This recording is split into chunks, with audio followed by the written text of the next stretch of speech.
बाळा, मी तुला एक गोष्ट सांगतो. एक माणूस होता, त्याचे 3 मित्र होते आणि त्या माणसाच्या मृत्यूच्या अखेरच्या समयी ते 3ही मित्र त्याला भेटायला आले. माणसाने तिघांना प्रश्न विचारला की बाबांनो, आयुष्यभर तुम्ही माझी सोबत केली, आता मृत्यूनंतरही माझी सोबत कराल का? त्यावर पहिला मित्र म्हणाला की आयुष्यभर मी तुझी सोबत केली, मात्र आता माझा नाईलाज आहे. दुसरा मित्र म्हणाला की मी तुझी सोबत तुझे अंत्यविधी पूर्ण होईपर्यंत करू शकतो. तिसरा मित्र म्हणाला की मी आयुष्यभर तुझी सोबत केली आणि मृत्यूनंतरही मी तुझी सोबत करेन. हे 3 मित्र कोण होते ठाऊक आहे?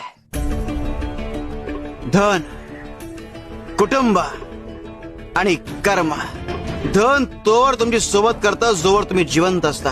कुटुंब तोवर तुमची सोबत करतं जोवर तुमचे अंत्यविधी पूर्ण होत नाही. मात्र कर्म हे मृत्यूनंतर कायम तुमच्या सोबत असतं. आणि इतकंच काय, तर तुमचा पुढचा जन्म हे तुमच्या कर्मांवर अवलंबून असतो.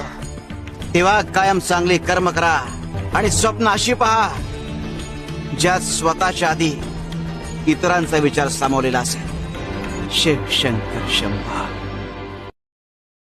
Download ShareChat.